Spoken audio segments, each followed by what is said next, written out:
What's up, guys? This is Justin Coffin, 330 Sports Show. We are a Youngstown studio production. Today is Tuesday, November 11th, 2025. I'm going to be joined here in just a couple minutes by Greg Kirchner. He is down in Columbus. He's going to join me and jump on. We're both lifelong Cleveland sports fans, and every week we talk Cavs, Guardians, Browns, and this week's no different. Plenty to talk about. By the way, before we get going, today is Tuesday, November 11th, so Veterans Day.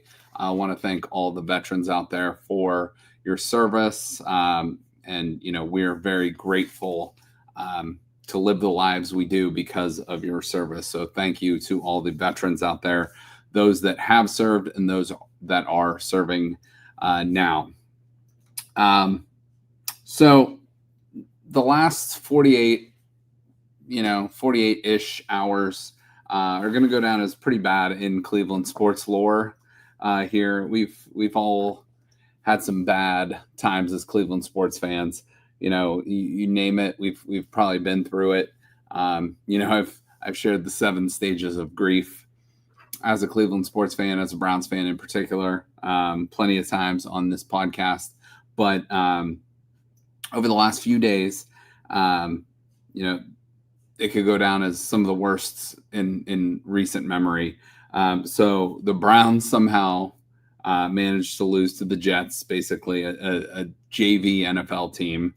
The Cavaliers last night, great game, by the way, down in Miami, lost to Miami at the buzzer. Donovan Mitchell hit a shot to even put him in position to tie in overtime, 138-138. And then, we just allow Miami to inbound a free pass and dunk it at the buzzer for a 140-138 loss, which sucked. But to compound that, Darius Garland went out with a re-aggravation of his toe injury, which I don't know if he got an MRI today, or I have not seen any other updates, but we're hoping for good reports. I know he will not be playing tomorrow, as well as half the roster in Miami. So we'll deal with that later. But also do want to touch on, we'll do this in a little bit, the passing of Lenny Wilkens, legendary Cavs coach for many, many years. With the Cleveland Cavaliers, and if it weren't for a guy named Michael Jordan, there's a good chance the Cavs would have a few more banners hanging in their arena. So unfortunate. I'll take that off. But unfortunate that he coached at the time he did in the Michael Jordan era. But Lenny Wilkens, a Hall of Fame member. 3-time Hall of Fame member, as a player, as a coach, and also as a coach of the Dream Team. So we'll talk about Lenny Wilkens' legacy with the Cavs a little bit later on in the show. And then, if that wasn't enough, the Browns getting beat by the god-awful Jets, and then the Cavs losing to Miami, and Darius Garland going out with a toe injury, and Lenny Wilkens passing. Guardians are like, you know what? Well, we got 2 former guys that, were on our team. One was our 3rd or 4th starter. Another one was the best closer in baseball. And, they cheated the game and, basically just, threw their careers away. So we will talk about Emmanuel Clase. We'll talk about Luis Ortiz on this show in just a little bit. So we will start with the Cleveland Browns here, and some of this stuff is just completely laughable with the Browns. Let me put this on my share mode. Sorry, amateur podcasting here, but yeah, we're going to start with the Cleveland Browns and what basically went on this weekend with them. So they're coming off of a bye week, as we know. So you drop to 2-7 on the season now. So, and it's not looking great. you got Baltimore coming in here next. Baltimore started the season pretty bad, but they have bounced back pretty well of late. And for some reason, this is a 425 game, and it's going against like Chiefs Broncos and some other really good games. I think Seahawks Rams as well in that 425 window. So it is what it is. I'm not exactly sure why this game is a 425 game, but the schedule makers did it as it was. But a couple notes from this game, and this is via Rich Cimini. But how unlikely was the Jets' 27-20 victory over the Browns since 1950? And I know you guys can read on the screen here, but I feel like I'm going to just drive this point home. Teams had been 225-0 when holding opponents to 175 or fewer yards and not turning the ball over. The Browns were the first team since 1950 to lose such a game. So just unbearable to be a Browns fan sometimes. And we have all, if you're watching this show, or if you follow Cleveland sports Twitter, or if you're on Facebook, or you're just a fan in general, like, you've seen it, you've been through it, but bad teams find a way to lose. And the Browns are just a bad team. They're poorly coached. They are, their talent is not that great. There's some really nice players on this team, but overall, top to bottom, this is not a good roster. Haven't been able to find a quarterback since, forever. It's just problems left and right. The guy that was one of your thought partners who just racked up his 100th loss with the Browns finally just scooted out of town, and Paul DePodesta goes and becomes the Colorado Rockies GM. So good for him. I'm sure the Colorado Rockies, they really can't get any worse. So it's a good situation for him to walk into. He's used to being around losing franchises. So, but yeah, you take a look at the rest of the schedule here. You're home versus Baltimore, at Vegas, home versus the 49ers, Titans. They're probably worse than the Browns. The Bears are suddenly looking real good. That's going to be a tough game in Chicago. The Bills are up and down, but they're loaded with talent. And then you got the Steelers and the Bengals to end your season. And, those are no cupcake games. I don't see the Browns winning many games on this schedule. You look at maybe two more, maybe Vegas, maybe Tennessee, but who knows? And really at this point of the season, it's like, do I even want the Browns to win? I hate to say that as a fan because, I do. My rooting interest is there on Sundays, but at this point of the season, it's we knew coming in it was probably going to be a lost season, but they always find a way to kind of hook you just a little bit, just enough to keep you on the line to care, just a little bit. But then, I think we have 5 home games left. So let me bring up the schedule one more time. So, yeah. So we have home versus Baltimore, home versus the 49ers, home versus Tennessee, home for Buffalo, and then home for Pittsburgh. So 5 more home games left. And,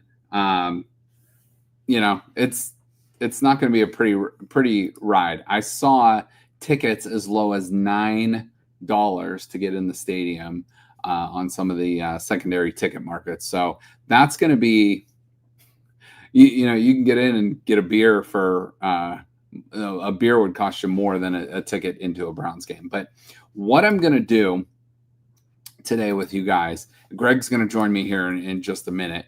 But with the Browns here, we are going to go over some ways that, we're going to fix this franchise. We're going to come up with some solutions today to fix this awful Cleveland Browns franchise. And I have 10 different ways to do that. So I'm going to go through these 10 ways and feel free to feel free to argue with me in the comments. But this Browns team is not, it's not looking too stellar. But we're going to come up with a way tonight to fix this Browns team. And I'm going to throw out some practical ideas. I'm going to throw out some ridiculous ideas, but I want to know your guys' ideas. And I don't want it to be just draft a quarterback. Give me a quarterback's name. I don't want it to be draft a wide receiver. Give me a wide receiver's name. I don't want it to be, fire Stefanski.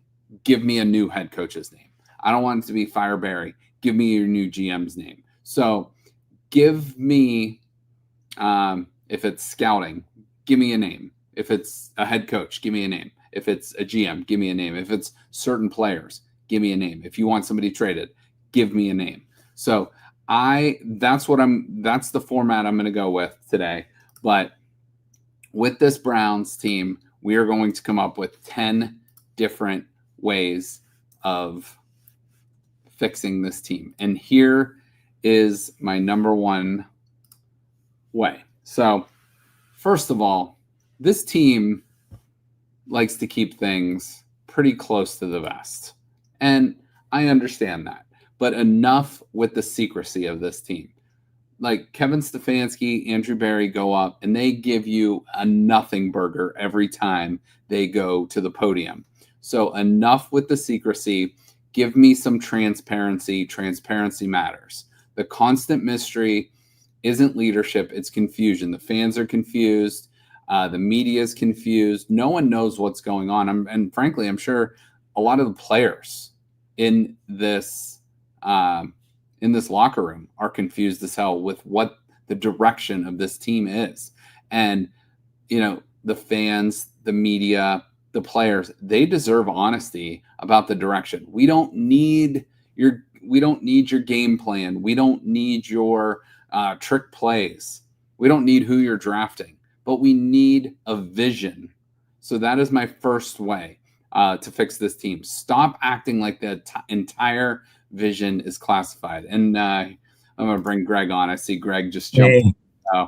Greg, I just went on probably a 5-minute, not a pretty clean rant, but about a 5-minute rant on just how much it sucks to be a Browns fan. But I'm going to go over my 10 ways of how to fix the Browns. And I don't know if you heard the first one, but basically give me a little bit of transparency. Like, tell me what the plan is. And like I said, it doesn't have to be X's and O details. It doesn't have to be your game plan. It doesn't have to be any of that, but let me know what the hell is going on with this team. What's your thoughts on that? Because I always say, if you hear Stefanski talk, if you hear Andrew Barry talk, they don't say anything.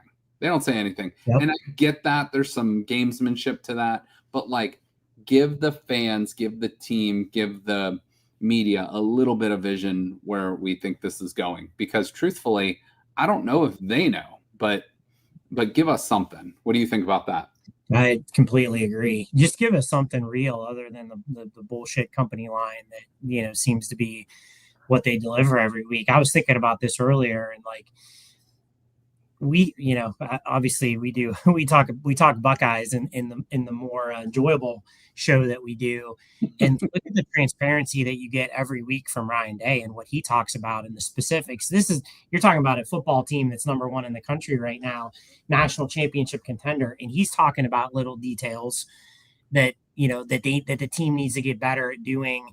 Yep. And things that won't cut it in. It won't cut it against Michigan. Won't cut it in the in the playoffs. And then you listen to a Stefanski press conference and it's all bullshit. He doesn't really give you anything. He doesn't talk about, he doesn't talk about specific things that went wrong. And it is beyond maddening. Mm-hmm. And like you said, we don't need or deserve to hear everything, but we deserve to hear something. And we're getting nothing. We're getting nothing out of this organization. No, it doesn't seem like really any accountability either, other than general, it's on, I'll take responsibility. But it's let's get a little bit more specific. It's just, awful. And that's one of their like mantras they go by is accountability. But it's like, you can talk the talk, but can you walk the walk? And they're certainly not doing that. So, all right, that's number one. Let's go to number two here. And these are just mine. So, feel free to ad lib or change any of these or add in your own. But why are we doing a soft rebuild? We've talked about this a while. It's like, we saw the Jets last week. The Jets are doing a full tear down. They're accumulating assets. They just traded their best corner, their best defensive tackle, some other players. But like we're like signing. I get you want Myles Garrett around. I get that. He's a generational player, but you're not going anywhere. You haven't gone anywhere with him. Now your roster isn't as good. You still don't have a quarterback. What is the vision? So I don't like this half-assing middling. Either try to win or do a complete reset, because you had David Njoku. He's in the last year of his contract. You have Denzel Ward, who's considered a top 5 corner in this league. You have Myles Garrett, who's probably considered a top 3 player in this league. And you could go out and accumulate and rebuild so much faster. And I get draft picks don't equal a guarantee. I totally understand that. But you're not going anywhere with the guys you got. And you're locked down with these long-term contracts as well that are hamstringing the franchise anyway. So it's like, why not just suck for a year or two, accumulate as many young draft assets as you can, and then kind of rehab that salary cap, get a bunch of young guys in the building, maybe with a better mindset that aren't used to losing, and fix it that way. That's just another strategy I have. Your thoughts on that? Yeah. I mean, we talked about it last week, like how kind of shocking it was that we didn't trade anybody at the deadline. And I'm with you. You can't be half pregnant. So it's like, I understand, like you said, Garrett, trading Garrett is obviously going to be unpopular to certain folks that maybe, aren't seeing the big picture, and sad for those who aren't. But, at this point, you're right. I mean, we have reached the point where, and I think it has, I don't know. I feel like this is as low as it's been in a long time. Yeah. Because just, this is an organizational failure that extends way beyond the players on the field. So you're talking about really starting from the top down, like cleaning house, rebuilding. We've done it so many times. How do you sell that it's going to work this time? But I can tell you right now, it's like it ain't working with what we got. So I think that's your sell. It's like, look, this is a failure. We need to start over. But with that, it is you kind of really gotta clean house and start fresh. And it'll take a while, but as we see, if you get the quarterback in place and you get a few good pieces, it can go quicker than it can turn around quicker than maybe it originally seems. I mean, the NFL is built for parity. Yeah. Schedules typically, I know this year didn't really work out, but the schedule should be in our favor. Obviously getting earlier draft picks will be in our favor. The league, makes parity a priority. So, it's just, and I think people, frankly, the fan base would embrace a full rebuild and a little bit of hope, because with what we have right now, I think the problem is the hope is kind of gone right now. Mm-hmm. And that's what sucks. Yeah. I was just saying, like, there's 5 more home games left this season, and I think some of the tickets are going for like $9. You can get them on secondary ticket markets, which means no one wants to go to these games. No one wants to sit out in the cold. Another reason to build a dome, and then like watch a losing team. So these tickets are going to go to Ravens fans, to Bengals fans, to Steeler fans, I'm guessing probably not many Titans fans. That might be the lowest attendance game of the year, but there might, at the end of the day, Browns fans have been through a lot, and they are accustomed to losing, but that doesn't mean we should have to put up with all this shit year in and year out. It's like you said, this league is set up for parity. And I saw someone out there, I don't know who it was, but said the Browns are like a statistical anomaly with how bad they have been. And thank God Paul DePodesta's gone. He's GM of the Rockies now or whatever. But like, good riddance. So play your young as they did in Moneyball, like whatever that Jonah Hill, yeah, exactly. Played Get the hell out of here. Don't let the door. I don't even know if he made it to Cleveland in his whole time. So we'll see there. But anyway, let's move on to number 3. So here's number 3: an actual organizational plan. Get a new coaching staff, a new GM, new voices in the locker room. We need. I hate this phrase, but it's very true. A leader of men or a CEO type coach. So like, I'm talking like, and there's not many Mike Tomlins out there walking through the door, or Mike Vrabels, but who was in your building, ironically, last year. But Kevin Stefanski, who I do really like. I really like him. He's a 2-time coach of the year. He got the Browns to the freaking playoffs twice, which is a miracle. But I think his voice is kind of being toned out by, like you can see like I don't think when he gets all like rah and all that shit, like I don't know if the players necessarily believe it or buy in. I think he's a great offensive mind. I think he's a really good coach, but I think in this current climate, in this current situation, he is not the best guy for this franchise. And I think it's time to move on. And I would say the same thing with Andrew Barry. I think it's time. I think we need to just clean house, start over. And I understand how many head coaching changes were made from, like how many coaches have we had since, we came back in 99, like way too many. Yeah. But it's double digits, right? Exactly. At this point, it was like every other year there for a while. Yeah. But he's brought consistency, but he's not getting the job done. Like he's now going to have 4 out of his 6 years are going to be losing years, 2 good years in there, but that 2 good years out of 6, I don't know, like, is that good enough? And like when it's bad, it's real bad. So yeah, that's the thing. It's not the good years were what they were, but it's the bad is so bad and so pathetic, and the way that we just find ways to lose games.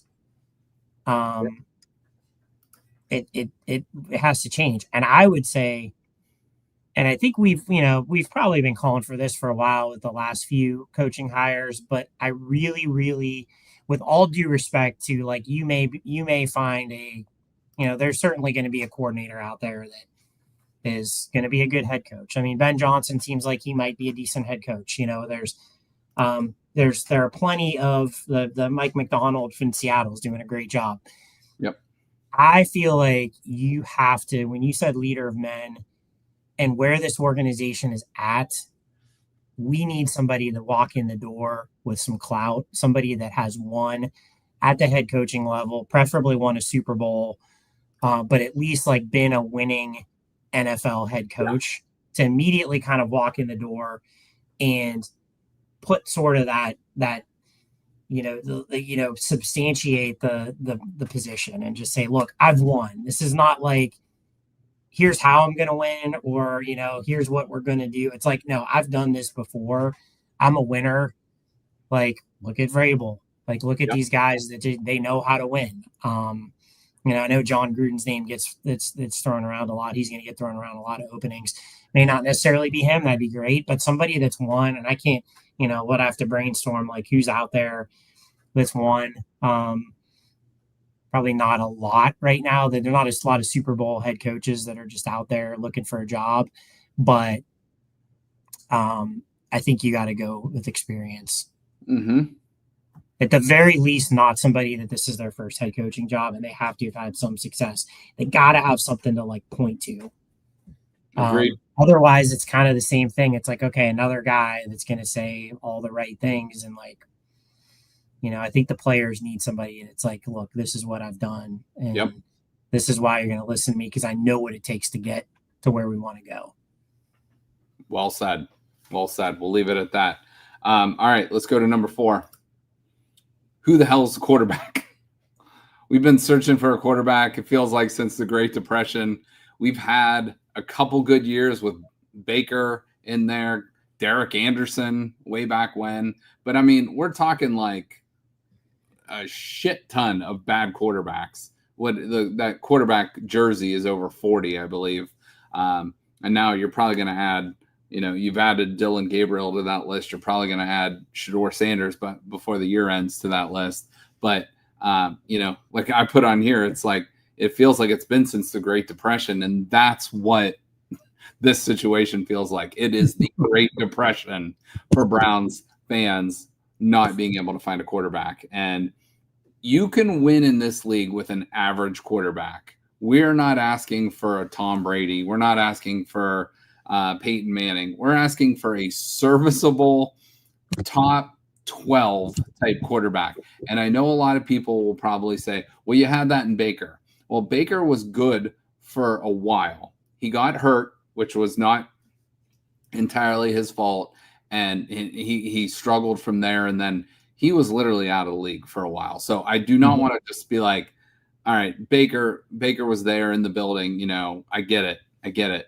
But Baker was, how do I want to put this? Baker was kind of like the guy to get them to the next level, but not the guy to take them over the top. Like Baker, I think, needs to be a really successful quarterback, a lot of the right pieces around him, a really good defense, good skill weapons, and he would be a really, really, really good quarterback. However, the Browns, when they had him, it was Nick Chubb and Jarvis Landry and OBJ there for a while. And the things were going well, but like when things didn't go well, we have selective memory, I think. Yeah. Remembering things. Baker was not very good towards the end. And I know what he's doing now, and he's doing a great job, and we're all happy for him. But with that said, the Browns still need to find their quarterback. Whatever your thoughts are on Deshaun Watson or Baker Mayfield or Dylan Gabriel or Shedeur Sanders or Joe Flacco or whoever, those guys aren't probably the answer. You got to figure out who is your quarterback going forward. And maybe it is Shedeur. Who knows? You got to give him a shot until like give it, I wouldn't put money on that, but it could be, but the Browns got to find their quarterback. What's your thoughts on that? Yeah. And it becomes kind of like a chicken or the egg thing. It's like, do you need the quarterback and then fill the pieces around, or do you need some kind of the pieces around and the culture and then the quarterback? Because, as we've seen, you could have a really good, you could have Sam Darnold in the room and a bad team around them. And, I think again, like, we've talked about it. Like there are elite quarterbacks. Like if you had Patrick Mahomes or Josh Allen in the door, on our team, like they would make something out of very little. Now, would they be, would Josh Allen be as good as he is on the Bills for the Browns? No, but he would be damn good and he would make the most out of what he had. Right. And then there are guys that are just like which unfortunately I think Dylan Gabriel is one of those where I'm not sure what you put around him. I'm not sure he's going to be an elite quarterback. And then you have this middle ground of guys that can go either way. Yep. Your Mac Joneses, your Sam Darnold, your Baker Mayfields, where in a really good situation, they can be a really good quarterback. In a really bad situation, they are not going to be a good quarterback. So I guess I'm kind of answering my own question. If we're going to, I think you need to put some pieces in place to give whoever you put in at quarterback the opportunity to succeed, unless you can somehow get somebody that's generational and then, kind of build around that. But that is so few and far between. So So yeah. Yeah, so what do you think then? So you think go get the quarterback, or do you build the team as strong as you can and then find your quarterback later? Or I hope think you get lucky in free agency or something? yeah, I think you go. I mean, if I was king for a day, I think you go. We're going to have some really good draft picks here. So if you have an opportunity to get this class that looked great doesn't look so great anymore, and I'm not really sold on any quarterback right now. But if a new regime comes in and sees something in one of these guys, and we think this guy could be the guy, I think you draft him. Mm-hmm. But I think you absolutely, unlike what we really did this year. I mean, Flacco, I don't know. I mean, I guess when we had Flacco and Pickett, you kind of saw that this could happen, but clearly we abandoned that. I think you bring a free agent. I think you truly, unless something miraculous happens and we like nail a bunch of draft picks and sign some marquee free agents and really feel like we have a great team around us, then I think you go free agent quarterback and you really do sit down the rookie for a while, not only to grow, but also to build something with what we have. So when you put that quarterback in eventually, that he's coming into a good situation, he's not coming in to fail. So I think you go get a Mac Jones or somebody like at that kind of mid-level to be your starter next year to kind of shepherd you through this little transitional period. If you have a guy and you feel like that's the guy, draft him. If not, punt on the draft and come back. I mean, an elite quarterback doesn't have to be taken in the first round. It doesn't have to be, you don't have to have a top 5 pick to get a great quarterback. If it's not there, don't force it. So, again, but I think I would think we would want kind of a veteran quarterback in, as a starter going into next season. Yeah. With some picks and some pieces around it. But okay. I think that's I like that answer too, based on if the Browns are picking 1 or 2 and they like either Mendoza or maybe the kid from Oregon, and they're sold on those guys, maybe you take one of those. But other than that, if you don't love a guy in the top 2, like you said, you have to build your team the best you can and then go from there. Yeah.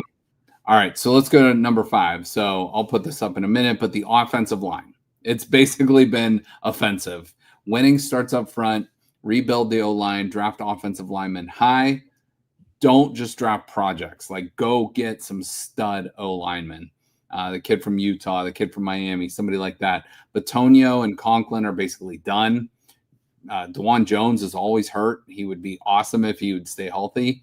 But Wyatt Teller is good, especially in the run game, but he's not great in the pass game. Posick is okay. We don't really have a good offensive line right now. We don't have depth, and we won't be successful until we improve. That's kind of my overall thoughts on that. And your thoughts on the offensive line, which and honestly, like for a team that, I know we were decent in the draft this year, but for a team that's generally sucked at drafting,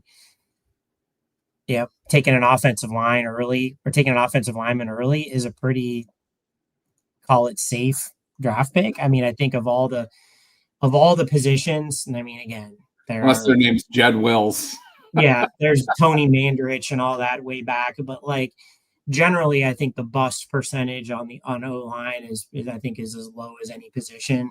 Yep. You can't help injuries, but yeah, it's like get in. Yeah, and even starting with one good like left tackle, right tackle can really just really change the whole culture of the line and makeup of the line. So I 100% agree. You got to be, they always say no matter how the game's changed, you got to be good up front on both sides of the ball. We're pretty damn good up front on the defensive side of the ball, and we are not that on the offensive side of the ball right now. Amen. I agree 100%. All right, number 6. This is one I think. So we talked about O-line. That's not like the sexy pick. Here's the sexy pick. So we need complete wide receivers.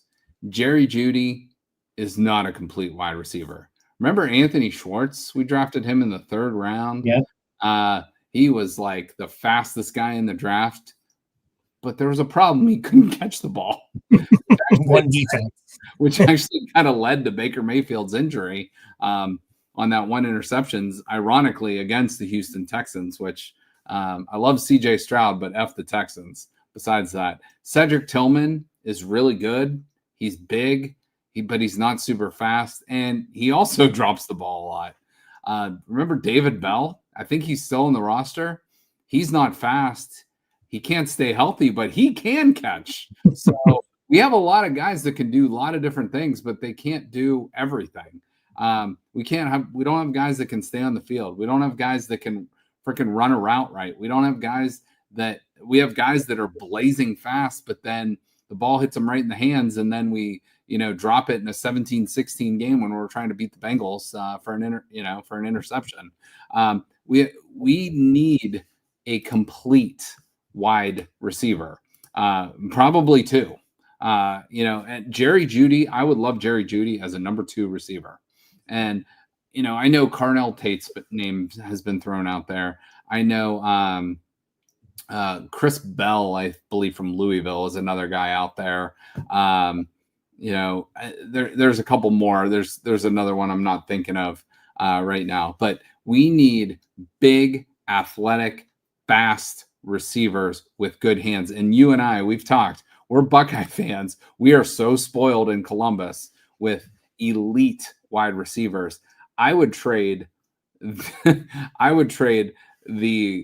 Ohio State receiving core for the Browns receiving core 10 times out of 10, 100 times out of 100, as college players for NFL players right now, because those guys are elite. The Browns guys are Jerry Jeudy's okay. Cedric Tillman's okay.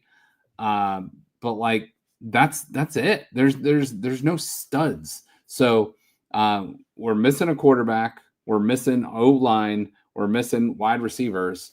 So thoughts on the wide receiver position? Yeah, I totally agree. And I would even take this to say, as you were talking, I was thinking like draft football players. I know that sounds kind of crazy to say, but I'm going to explain, because there are 2 at least in this draft class right now. And again, early picks is a little different because the early picks are going to be freaks of nature and would have had the college stats. But as you get into 3rd, 4th, 5th round, draft guys that showed it on the football field. I don't give a shit how much they bench. I don't give a shit how fast they are. And 2 great examples that we can plaster up on a whiteboard and say, hey, here's 2 football players we drafted and it's worked out. Harold Fannin, led the nation. And, I didn't know who the hell this was.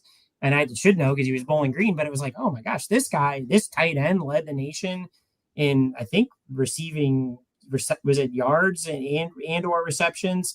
I believe at the so. Entire NCAA level. So holy shit. Well, he can play some football, and look what he's done. He's looks like he's going to be the tight end of the future. I'm sure he's not the biggest or fastest guy, but he can play football. Carson Schwessinger's the other guy, like led the nation, I believe, in tackles, one of the top guys. And he has a possibility to win Offensive Rookie of the Year. Again, I'm not sure that he's going to do anything in a weight room or on the track that's going to turn heads, but he can play football. Jarvis Landry, that's a good point that George just made too. Like Jarvis Landry is a football player. He may not be the biggest, fastest, strongest, but draft football players. You know what? And that's going to lead right into my next point. Greg does not see these slides beforehand, but embrace the culture of being from Northeast Ohio, being gritty and tough. Get some freaking dogs. We talk about the dog pound all the time. We talk about being tough and playing outdoors in cold weather, and it just snowed today. And we have a few great players, but we don't have great leaders in this team. Go get some freaking dogs in that locker room. That will help the change immediately. It will hold guys accountable. That was a word Greg used earlier. That will hold guys not taking plays off, or not, just whatever. Like, we need guys that are, like Greg said in the point before, football players, guys that make plays, that, like, they might not test the best, they might not do this or that the best, but when they are on the football field, they do their job and they work their asses off to go make the next play the best play for their team. And that's my next point on that. And I don't think we have enough dogs in the building, and that's what we need. So right to your point. Agree, exactly. Yeah, nothing to add there. That's, you said it. All right, perfect. Well, let's just go to all right.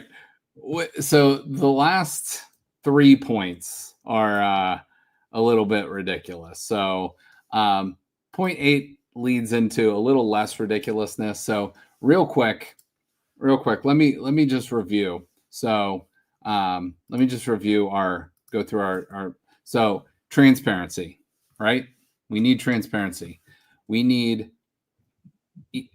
make a decision. Are you doing a soft rebuild, or are you doing a full reset? Decide on that and go with it. Make a plan.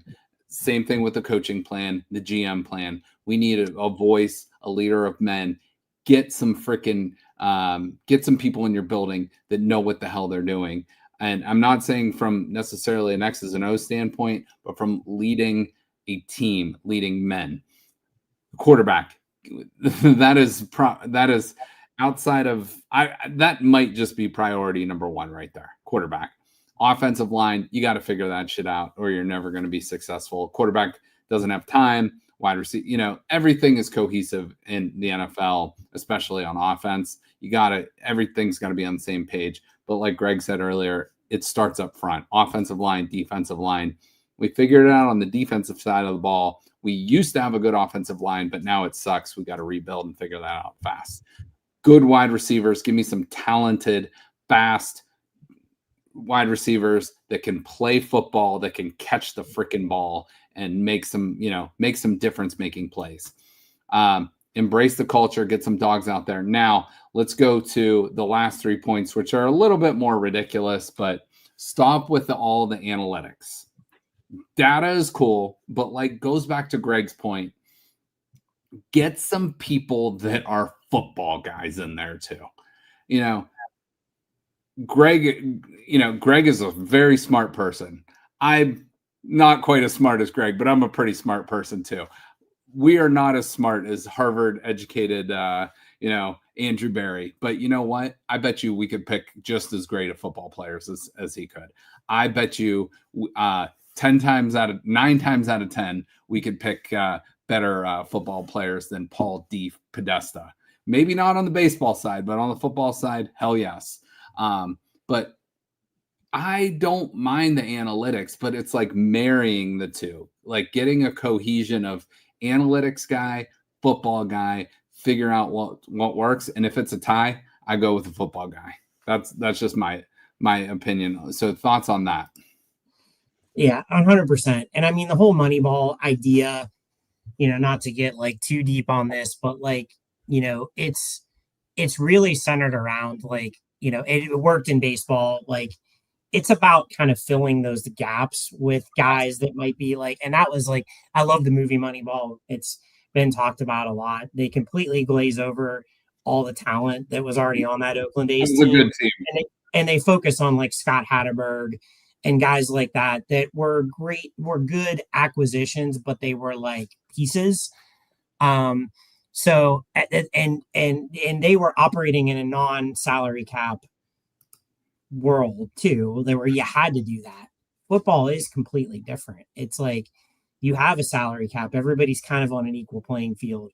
Yes, you're still trying to find good value in guys that are gonna, that maybe you could pay a little bit less and give you a lot. But it's really, to me, it is way more about talent evaluation than finding some kind of big time sleeper. So you don't hear a lot about aside from like in-game management, you don't hear a lot about people building rosters like analytically based. I know they do it, but yeah, it's just a good old fashioned, like, we need good football players across the board at every position. Let's do it and try to stay under the cap. I think is really it's simple. I totally agree. Like, Yeah. Again, there's smart people do great things in this world. Like some of the best people that I've worked with in my career have not been, not maybe had the greatest GPA in college or gone to the greatest school, but they work their ass off and they know what they're doing and they're easy to work with. And some of the smartest, like, best resumes I've seen, or some, in some cases have been not good. So just this whole idea of, I think there's a little bit of arrogance there. That just like, well, I'm a Harvard, I'm a high IQ Harvard guy, so I could do the football thing. I could do whatever I want. I could go be an investor. I could do whatever I want, but I could also go build a Super Bowl winning football team. Maybe not. Yeah.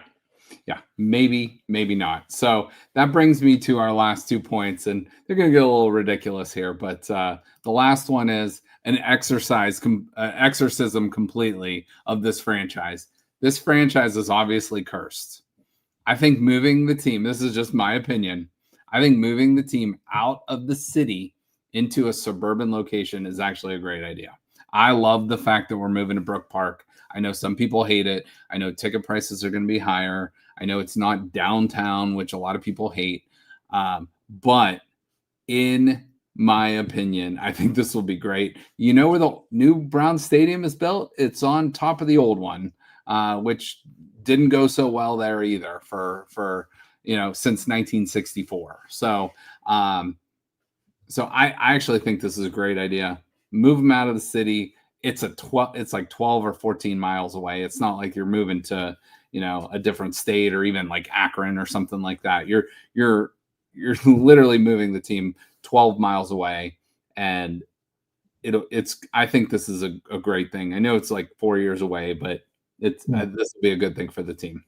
Yep. It's a rebrand. Yeah. Cause I mean, I know it's like the curse thing is like, it seems maybe on the surface ridiculous, but it is like we watch week in and week out, year in and year out, how this team finds ways to lose games. Yep. And they do it they don't discriminate. They find a way to lose it. Any way you can lose a football game, they lose a football game. And then when you think that there are no more ways to lose a football game, they give up a kickoff return, a punt return on back-to-back touches, and jump off sides on the most obvious they're not snapping the ball situation maybe you could ever see. Yeah. And, it's like, we'll add that one to the list. So, we talked about it kind of maybe mirroring the Jacobs Field, Indians 94. And I'm all in on that idea of just like new beginning. I think it's the best thing this team can have. And hopefully leading into that season, the Browns are back to being playing some real competitive football. All right. And the final one is the most ridiculous one of them all, but bring back the elf, not the logo, an actual elf, a woodland creature with magical powers who might be able to figure out how the hell to fix this franchise that we can't. So, I came up with, 8 decent ideas. The 9th one's a little bit of already in the works, but number 10, this is our Hail Mary here. Go find an actual real freaking elf. Hopefully that thing can get the job done. Anything. Yep. Like I admittedly, I thought, because I don't see these slides, I thought you were going to say hire Kevin Costner as your GM, which I actually would be all for. Why not? I mean, if you brought that elf in, the elf might hire Kevin Costner. Ask Jimmy Haslam to just write his checks, make his money, and stay out of the football business. Bring in John Gruden, and you got a whole fun organization. Part of this too that's frustrating with the Browns is the NFL and sports in general. What are they there for? They're there for a distraction from real life. They are there for entertainment.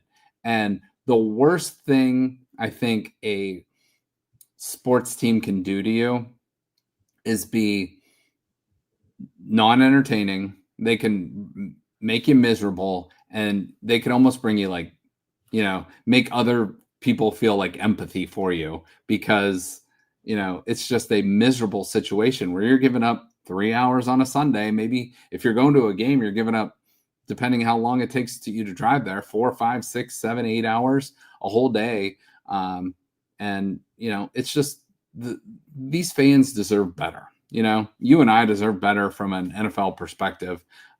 We're very spoiled on Saturdays, and we are very impoverished on on Sundays. And it's the dichotomy of the Buckeyes and the Browns could not be any different. Like, it is wild. But yeah, like, the Cleveland fans deserve better.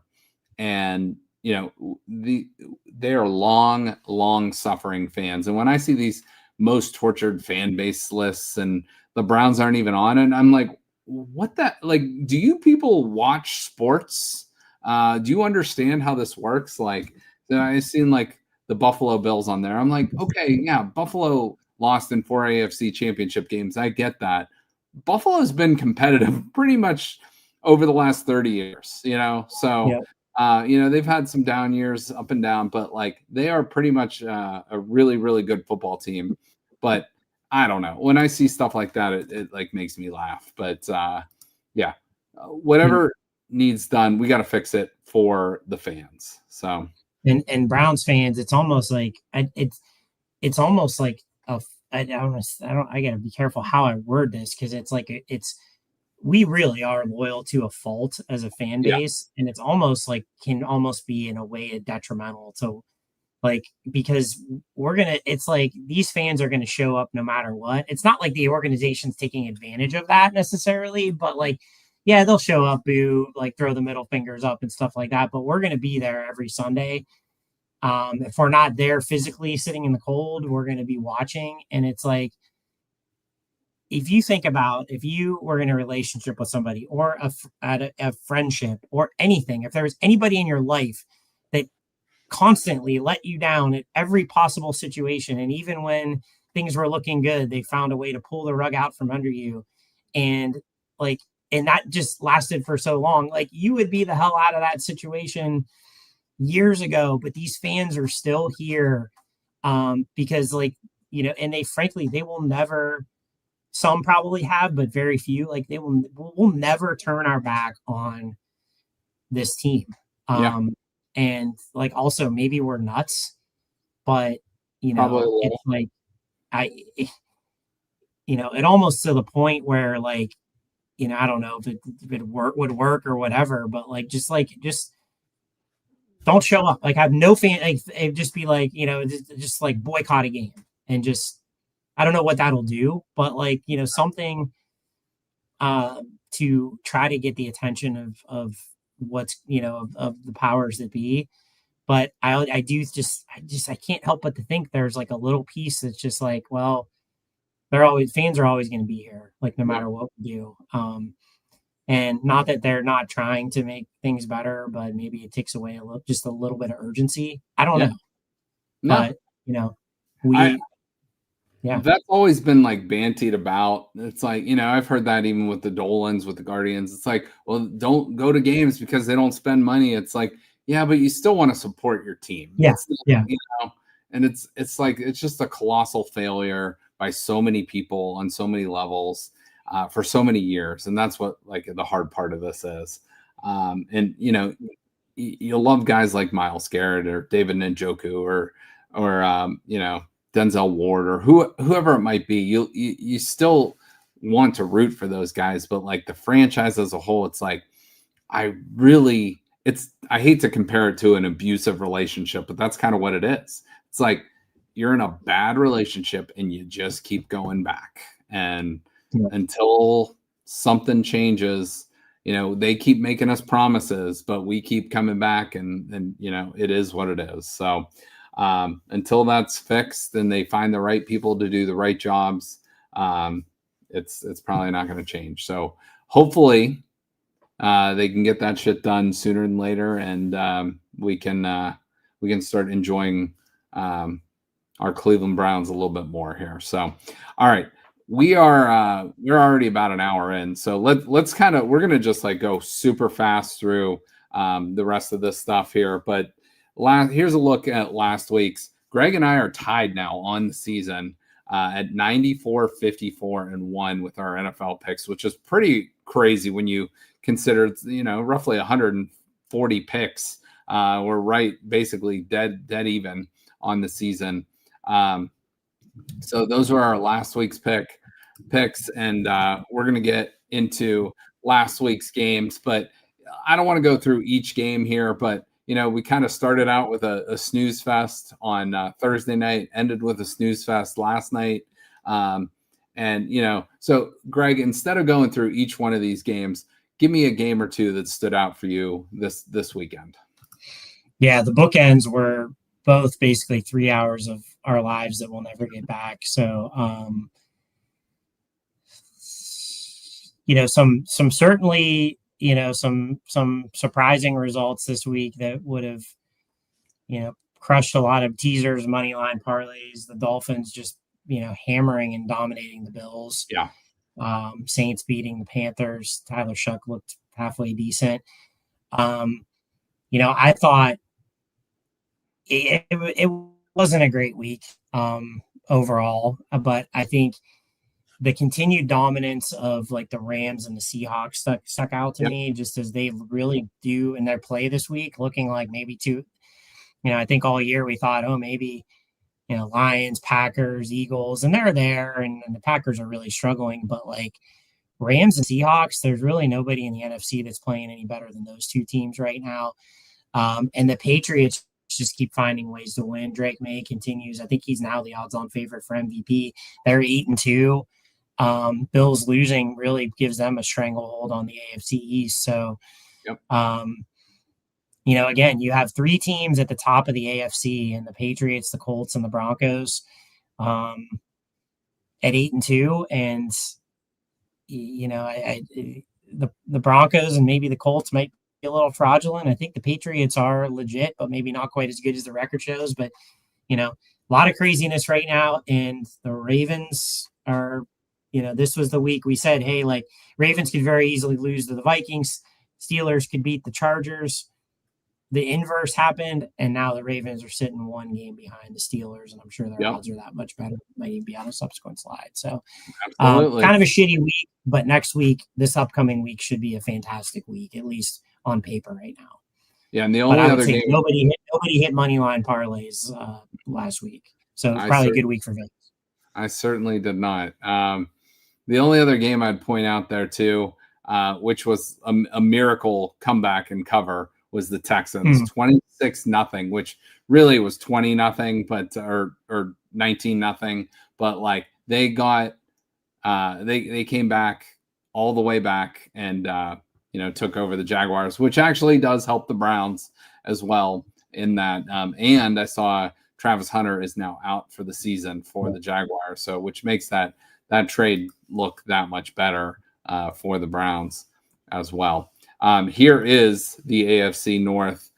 So look at these odds now. The Steelers are 5-4, still with a 1-game lead, but they are plus 260 to win the division. Baltimore is nearly 3-1 favorites to win the division at minus 290. So the Steelers. So this is an all AFC North week for the schedule. So the Bengals are at the Steelers. The Ravens are at the Browns. Ravens pretty healthy favorite. Steelers, if being at home gives them a couple points, but that could be an interesting game here. I know you and I both picked the Steelers in that game, but yeah, that should be an interesting one as we go forward. But yeah, it's getting very interesting in the AFC North, which is very competitive, but not necessarily from a strong record standpoint. Yeah, I mean, certainly it feels like it's the Ravens to lose right now. Steelers just looked absolutely terrible on Sunday night. Rodgers looked every bit his age. An interesting development in the last couple of days, though, as it relates to the North. And the Bengals obviously have to be really kicking themselves for losing the Jets game and the Bears game. Yeah. And not being where they're at. But it sounds like Joe Burrow might be back up for Thanksgiving against the Ravens. So that would be 2 more games that they'll have, and potentially getting Burrow back. If they can still be within straight, if they can somehow find a way to win and win in Pittsburgh this week, or I'm not sure who they have next week, but if they're 2 games or less out, like that plus 2,800 is kind of interesting. They could certainly make a run because as good as the Ravens, well, the Ravens are 1-5 now. They're 4-5. They're still not playing great football, and they're still really banged up. But they're sort of like the lesser of all the evils right now as far as you look at these teams. They're definitely in the best spot. But, Lamar could go down or whatever. The Bengals are kind of hanging in there. And if they get Burrow back, they could go on a tear, especially if they're coming back for a game against the Ravens. Like that could get really interesting. We could have this could be like an 8-9 or a 9. I think 9-8 wins this division at this point. But it could get stupid where like 8-9 could win it, the way some of this is going. But the Bengals do have so they're at the Steelers, home for the Patriots, and then they have the Ravens after that. So not the easy schedule. Not easy, and it's so probably likely they're 3-8, but if they can even figure out a way to win one, maybe they'll be okay. Still rather light the money on fire than bet the Browns, even if it was 25,000 to 1. Yeah. Maybe if it was like $1 to win 25 grand, I'd put $1 on the Browns. That's probably about all. But yeah. Yeah, so I mean, it's going to be interesting, and it's going to be week by week with this division. But as long as the Ravens keep playing like they do, they should be. I hate to use a lame pun, but soaring to the top there. So here's our picks this week. We only differ on 4 games, so we are split on. I'm taking Washington. Greg's taking Miami. The Bears I'm on versus the Vikings. Greg's on. That Seattle LA game might be that might be the best game of the week right there. And then we're split on the other NFC West game I'm on the 49ers and Greg is on the Cardinals. But like you can see our picks right down the middle there. That's all who we are both on. And so it should be an interesting week of the NFL. We went a little long earlier, so that's why I'm going to keep that segment a little shorter. But I do want to get to the Cavs real quick. We'll talk a little. Let's do 5 minutes on the Cavs and 5 minutes on the whole Clase and Ortiz gambling scandal. So let's just do, not go through all the stats and this and that, but let's just go through the good, the bad, and the ugly with the Cavs. And I feel like that game last night with the Miami Heat, a 140-138 loss in overtime, was kind of all 3 of those things put together. So what's your good? Well, just tell me your good, bad, and ugly, or however you want to do it with the Cavs so far this year. Yeah, I think good is, it's probably an easy one. I mean, Donovan Mitchell just being an absolute megastar and, really kind of, in my opinion, cementing himself as probably the second greatest Cavalier of all time, or at least he will be if he hangs around. And then we've talked about this a little bit in the past, but like the emergence of Jalen Tyson, Lonzo Ball being, we talked about dogs with football, like Jalen Tyson, Lonzo Ball.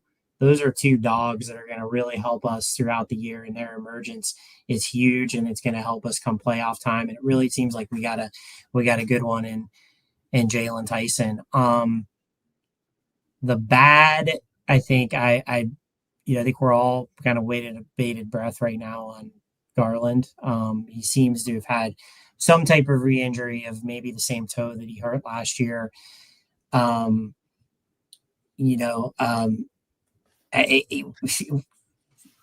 Say what you want about Garland. We're a significantly better team when he plays.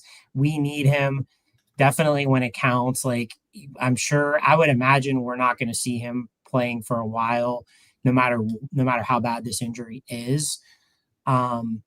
So that's fine. Like, we'll be okay. We'll be able to get through the regular season. Maybe not quite as good as what we had originally thought, but we really need to get him healthy. And also, like, probably more importantly, you really hope this isn't some type of chronic situation if it does happen to be the same type of injury. And then I would just say the ugly is just like we talked about this a little bit. Like, I mean, when the season started, it was like, wow, the East, it's wide open, and it still is. And, I still think we're one of the 2-3 best teams in the East. But when I say ugly, there just are a lot of teams. There are a lot of scrappy teams in this league. Yeah. Maybe there's not like these elite teams that we're used to, but it seems like every team we play presents a different challenge, and teams are going to try to ugly games up and really try to get after us and get us on the glass and defend us hard. And we're seeing it. And we saw it with the Bulls. We saw it with the Heat. We saw it with the Raptors. There's just there's a lot of teams that play really hard. The NBA game is, for as many points as are scored, it's a very physical, like, defensive heavy league right now, and a lot of athletes. And we really got to match that intensity that other teams are going to bring to us every night. So, Yeah, no, I agree with you on pretty much every point you made. So my good is, I mean, the offense is just outstanding. They've scored over 120 points, I think, the last like 5 or 6 games. And last night they nearly put up 140. Donovan Mitchell, I put him right up there in the good, if not great category. He's going to be probably first team All NBA if he stays healthy throughout the whole year. The bad for me, the defense. I think that was just kind of a brain fart last night on defense. Like, you got to have a guy in the paint. There's 0.4 of a second left. They have two things they can do: catch and shoot, or they can lob it up to the hoop. That's the only 2 things. You could have a JV high school coach out there to tell you, guard the inbounder and get a real tall guy on the inbounder and get a big guy in the paint and get his hands up. Let me ask you this: if Kenny Atkinson was out there, would we have defended that play differently? I think it's probably slightly different. I think Jared Allen I've been seeing he's been playing like 3 minutes in the fourth quarter of like on the season. So I would have probably put Mobley on the inbounder or in the paint, and the other one vice versa, on the inbounder or in the paint. And, and again, hindsight's 2020, but, somebody fell asleep or missed an assignment, and maybe they drew it up like that and somebody just, blew it, and they're covering for them too. So for me, that's the bad. Rebounding still's got to get a little bit better, but the nature of the NBA game has changed so much where the 3-point, shot is so important that, there's a lot of long rebounds, and that can cause some frustration because guys are out there challenging shots. That's sometimes your big guy, which pulls them away from the paint. And then you got guards that go up and try to rebound versus, maybe like a 6'8" wing guy. So, or just a lot of long rebounds that they're not able to get. And for me, the ugly is our health. Like, we're a young team, but we're a team that's, I hate to say frail, but like we are banged up a lot. So, we have like 6 guys sitting out tomorrow night for injury or rest management or whatever it is. And I get that. And like, you can schedule some losses out there. The Cavs are going to be good enough where, they're going to win 50 games, no problem. But it's like, can we get to 60? That might be a challenge. So there's going to be about 8 to 10 games in there that they're probably going to rest some guys. And, that's, again, for the long haul. That's what they're looking for in the season. And I will say the only good thing about this Garland thing is if they can shut him down for a little bit, or if it's maybe just something minor, give him a couple more weeks, bring him back when he's healthy, fully ready to go. Just hope it's not a full re-injury, and hope it's just like a banged up situation, or maybe they brought him back too soon. I don't know what it is. But yeah, that would be the bad with this team. And then the last note I do want to mention on the Cavs, Lenny Wilkens did pass away. yesterday, and I just had some fond memories of him with our early days, especially in Cleveland. As a Cavs fan, watching Mark Price and Brad Daugherty and Larry Nance and Hot Rod Williams and Craigie Lowe and a whole bunch of other guys, Danny Ferry even, when we were growing up, and just a lot of fond memories of those teams. And Lenny Wilkens was, I mean, I said it before you came on the show earlier as a lead-in, I think if Michael Jordan's not in the league, the Cavs probably have 2 or 3 titles. But you ran into a buzzsaw with the Bulls. But I mean, Lenny Wilkens, Hall of Famer as a player, I believe with the Seattle Supersonics, if I'm not mistaken, as the coach with multiple teams, but most notably, especially the Cavs. And then he was a coach on that the '92 Dream Team as well. So just an unbelievable career. Any memories or thoughts on Lenny Wilkens? Yeah, I'm kind of with you. Like growing up, I mean, it's that was the first memory was those Cavs teams that you mentioned for me in my childhood, and Lenny Wilkens was the coach of that team, and I think I'd say undoubtedly the greatest coach in Cavalier history. I think statistically and and just like the longevity. So it just seemed like a great gentleman too, and beloved by his players, and it's just a huge loss for basketball. And and again, we'll always look back at the old orange and blue Cavaliers from that era as really the first, between that and kind of the Browns teams in that era too, really the first really good Cleveland sports teams that we can remember in our lifetime. So there'll always be kind of a special place in our heart for those teams and Lenny. So absolutely. Yeah. Some of those battles, with the Bulls especially, were just unbelievable. And then I remember them they ended Larry Bird's career with the Celtics, and just some great memories there with him. So yeah, what a great guy. And everybody said he was so buttoned up, so well prepared, just a calm presence too. He wasn't like a rah type guy, but he was a very mellow, just lead by example type guy. And so he will be missed. So unfortunately, I should have probably ended the show with that, but let's do one more note on the Cleveland sports scene, and we got to go to these 2 freaking knuckleheads. So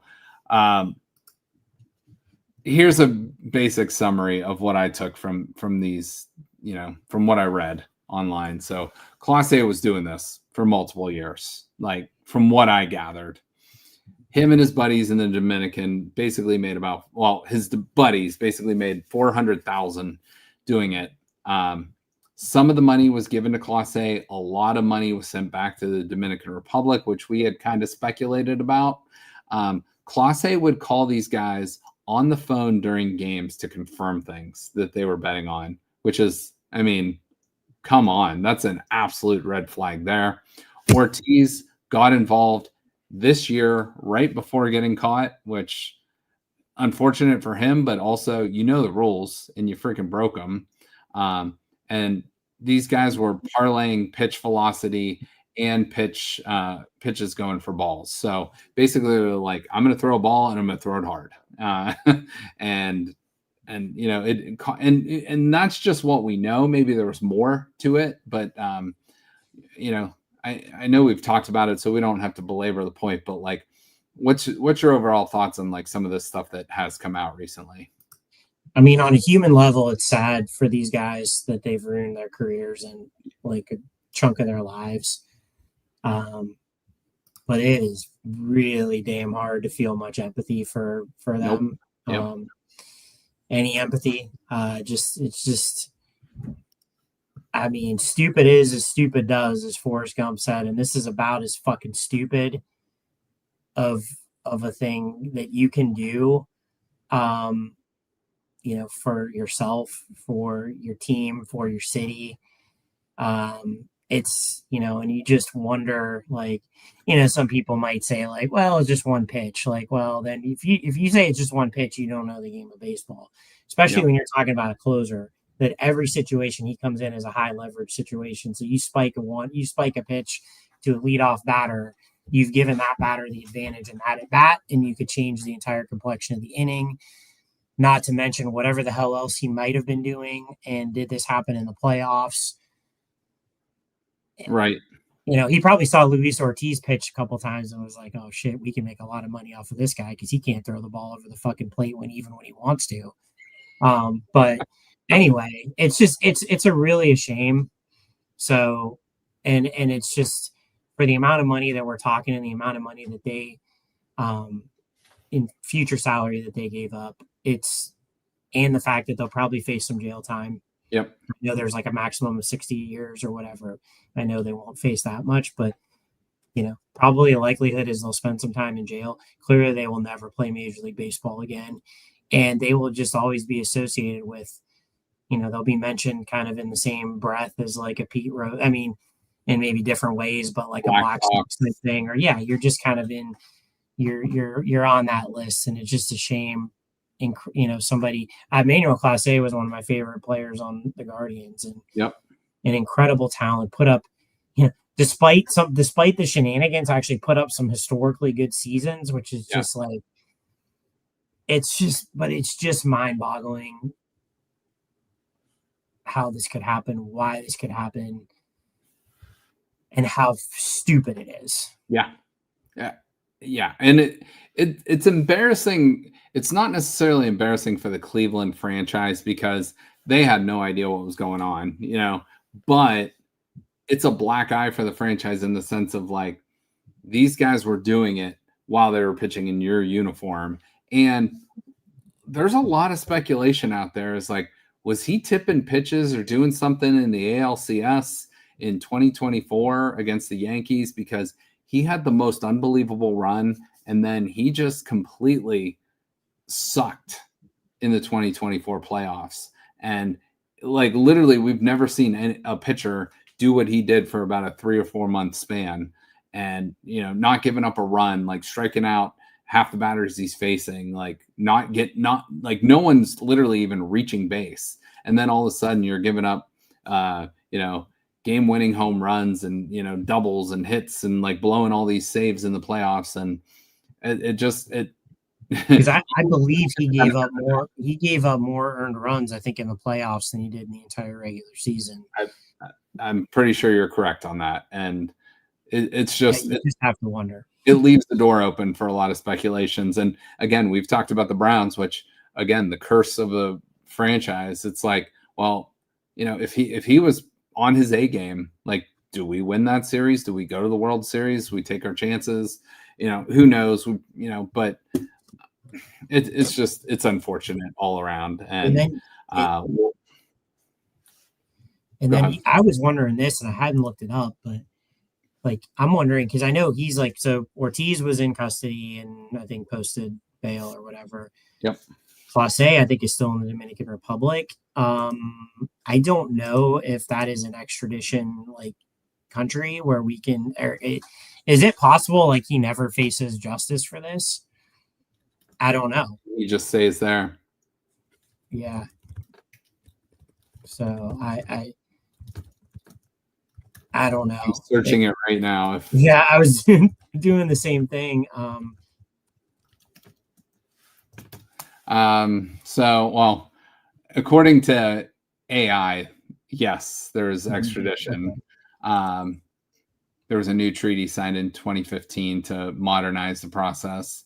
But again, I'm sure there's some loopholes there that it can be worked out, especially a guy with some money in his pocket as well that can be hidden or whatever. But yeah, it to the point where even talking about this is ridiculous. Yeah. But just unfortunate. And yeah, it's these guys are never going to pitch again. Cleveland gave up, basically Andres Jimenez for Ortiz, and Clase was the best closer in baseball at a pretty decently club friendly price. And now you just have to replace those guys. There's no, you don't get any assets back. You're not getting supplementary draft picks or anything like that. So I don't know. I guess it's just another, like, this curse, whatever you want to call it. Like this fan base, this city it's just another thing that we just don't need. Yep. We're already challenged enough, like as a small market team with ownership that traditionally does not spend much money, that like it is to absorb the losses of like Ortiz is maybe one thing, although I think he did have a potentially bright career ahead of him. But Clase, arguably, really arguably like the second best player on our team. I don't know if Novo's arguably. I think he was. Like, that is not, like, we can't just go out and replace that with our, with our spending. That is just like a massive loss on the field. Yeah. Well, we will end it there on that happy note. But if you're still staying up late on a Tuesday, or you catch us on a rebroadcast, we will be doing about a 30-minute happier version of a show here in a minute, talking about the Ohio State Buckeyes and some college football. So stay tuned for that. Greg and I will be right back with some college football talk, and mainly a focus on the Ohio State Buckeyes. Thank you for listening to this show on Youngstown Studio. This is original Youngstown content. Feel free to share our videos and tell your friends about us. Don't forget to subscribe to our YouTube channel and follow us